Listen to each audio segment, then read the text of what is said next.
दिवसीय चल रहे 13वें global festival of journalism and AVGC की मारवा स्टूडियो में पहले दिन के तीसरे सत्र में पत्रकारिता के भविष्य को आकार देने में एआई की भूमिका पर चर्चा की गई। द्वीप प्रज्वलन और गणेश वंदना के साथ कार्यक्रम की शुरुआत की गई। कार्यक्रम में doctor Sandeep Marwah, festival president, Niharika Sharma, digital creator, Dushyant Kukreja, digital creator, Preeti Dahiya, senior news anchor, Arijit Bhattacharya, founder virtual Infocom, Ajay Verma, media professional, आर.के. Singh, former engineer in chief Doordarshan मौजूद रहे।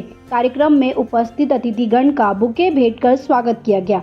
Doctor Sandeep Marwah, festival president, ने कहा कि लोगों को आर्टिफिशियल इंटेलिजेंस को सही से समझकर उसका उपयोग करना आना चाहिए। एआई के आने से हर क्षेत्र में बहुत बदलाव हुआ है और भविष्य में भी होगा।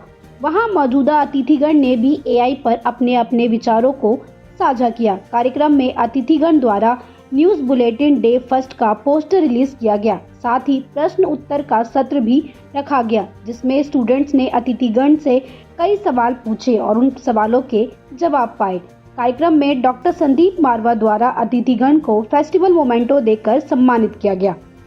कार्यक्रम के दूसरे हॉल में AAFT school of still photography students द्वारा पेंटिंग्स एग्जीबिशंस का उद्घाटन संदीप मारवा और अतिथिगण द्वारा किया गया। इसी दौरान म्यूजिकल परफॉर्मेंस के साथ कार्यक्रम में 4 चांद लगाए गए और पहले दिन के कार्यक्रम का भव्य समापन किया गया।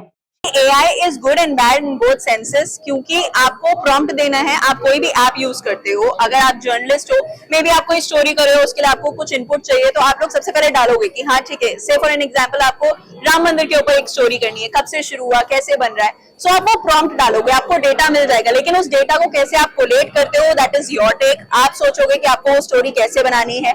आप अभी से शुरू करके पीछे जाना चाहते हो या पीछे से स्टार्ट करोगे कि पहले कहाँ से स्टार्ट हुआ था, कहाँ से बाबरी मस्जिद वाला पूरा आप ऐसे कवर करना चाहते हो।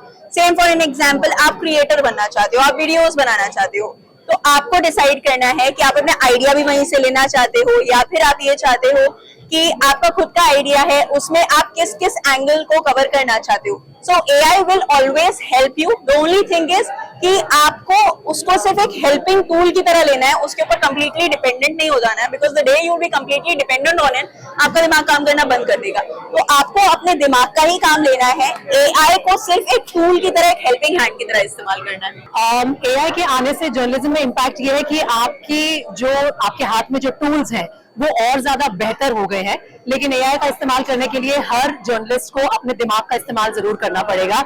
ऐसा नहीं है कि हम अपने दिमाग को गिरवी रख के सिर्फ AI पे डिपेंडेंट हो जाए, उससे जर्नलिज्म बेहतर नहीं होगी। फ्यूचर ऑफ जर्नलिज्म तभी बेहतर होगा जब हम इन टूल्स का, चाहे वो AI हो, चाहे वो चैट GPT हो, चाहे कुछ और इंटेलिजेंट टूल्स आने वाले जमाने में आए, उनका इस्तेमाल अपने सेंस ऑफ जर्नलिज्म के साथ मिलाकर अगर करेंगे तो future of journalism is very bright, क्योंकि हमारे पास बेटर रिसर्च स्टोरीज होंगी, हमारे पास बेटर टॉपिक्स होंगे जिन्हें हम कवर करना चाहते हैं। लेकिन अगर हम सिर्फ और सिर्फ AI पे डिपेंडेंट हो जाएंगे तो हम जो ह्यूमन एंगल ऐड होता है उसे पीछे छोड़ देंगे, and that we can not afford to do in any situation. AI के आने के बाद से मेरे हिसाब से देखा जाए तो जर्नलिज्म पे बहुत कुछ इम्पैक्ट नहीं पड़ा है। इम्पैक्ट बस इतना ही पड़ा है, फॉर दैट मैटर, कि हमारा न्यूज जो है उसका स्पीड बढ़ गया है। क्योंकि पहले क्या होता था कि आप रिसर्च करने के लिए 25 किताबों को देखते थे या पूछते थे, फोन करते थे, बैकग्राउंड्स में जाते थे। अभी क्या है कि AI के आने के बाद आप एक क्लिक करते हैं, आपके पास सारा डेटा आ जाता है। हम बस डेटा एनालिसिस और रिसर्च के लिए AI को अगर रखते हैं तो जर्नलिज्म की एक्यूरेसी और ट्रस्ट बना रहेगा। अदरवाइज जर्नलिज्म में कहीं ना कहीं मिस इन्फॉर्मेशन, डिसइंफॉर्मेशन या इनएक्यूरेसी नजर आएगा। मैंने अपने YouTube के बारे में बताया था कि मैं एक यूट्यूबर हूँ और मेरे को इस चीज में ज्यादा पता है। तो AI के आने से हमारी बहुत चीजें मतलब जल्दी हो जाती हैं। स्क्रिप्टिंग की बात की जाए, स्क्रिप्टिंग हम जल्दी से AI से मतलब एक रफ आइडिया मिल जाता है। ऐसा तो नहीं होता कि जो स्क्रिप्टिंग हो रही है वो एकदम प्रॉपर हो रही है, लेकिन हम थोड़ा चेंजेस कर देते हैं। फॉर एग्जाम्पल, हम कभी घूमने गए हैं किसी बर्फ वाले इलाके में और हमें कुछ ऐसी रील बनानी है कि यार AI आप बताओ हम कैसा कुछ अलग सा कर सकते हैं कुछ, तो AI एक एग्जाम्पल बन सकता है उस चीज के लिए, बढ़िया चीज है। और रही बात मेरे ही करियर में, मैं एक बात और कहना चाहता हूँ कि हम जो थंबनेल जनरेट करते हैं, हमारी पिक्चर से कभी कभी स्माइलिंग नहीं आती, तो AI से हम वो अपनी जो स्माइल एकदम रियल लगती है, हमारा आर्टिफिशियल इंटेलिजेंस है लेकिन वो चीजें रियल लगती है। ये इसके बारे में तो बात करना ही मतलब वो है कि मतलब एक आधा घंटा लग जाएगा, इसके एडवांटेज इतने हैं। और मैं तो ये कहना चाहूंगा एआई से देखो फोन के भी साइड इफेक्ट्स होते हैं और अच्छे फायदे भी होते हैं, तो ऐसे एआई के भी बहुत साइड इफेक्ट्स भी हैं और अच्छे फायदे भी हैं। लेकिन हाँ भाई, अगर फ्यूचर में आगे चलना तो एआई को थोड़ा हमने फोकस मतलब उसके पॉजिटिव देखने चाहिए। देखिए, मैं इतना ही कहना चाहता हूं कि इतना रहे ख्याल सताने के साथ साथ कि हम भी बदल रहे हैं जमाने के साथ साथ। आर्टिफिशियल इंटेलिजेंस ने जर्नलिज्म को भी टच किया है और एक बहुत बड़ा इसमें बदलाव आया है। सारी दुनिया ने देखा कि दुनिया के राष्ट्रपति और प्रधानमंत्रियों ने कुंभ के मेले में जाकर स्नान कर लिया है। अब इसमें कुछ अच्छाई भी है, कुछ बुराई भी।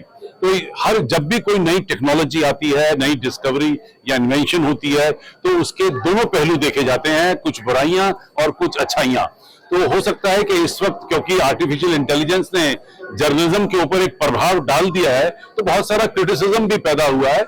आज के इस सेमिनार का सबसे बड़ा तात्पर्य यही था कि आफ्टर ऑल आर्टिफिशियल इंटेलिजेंस को भी तो हम ही लोग ऑपरेट कर रहे हैं, तो इसका हमें क्या करना है कि मशीनों का इस्तेमाल करना है, मशीनों से इस्तेमाल नहीं होना है। बस ये आज के सेमिनार का तत्व रहा और मुझे खुशी है कि देश भर और दुनिया भर से यहाँ लोग पहुंचे हुए हैं, तांता लगा हुआ है और बड़े जोश और लगन के साथ लोग इस पूरे फेस्टिवल में भाग ले रहे हैं। आज के सारे कार्यक्रम बड़े खूबसूरत ढंग से एक्सेप्ट किए गए हैं और मुझे उम्मीद है कि आने वाले दिनों में भी, कल और परसों भी इसी तरीके से लोगों को यहाँ पर जो एक तरफ प्रयागराज में कुंभ चल रहा है और एक तरफ यहाँ पर जर्नलिज्म का ये कुंभ चल रहा है, उसमें लोग स्नान करेंगे।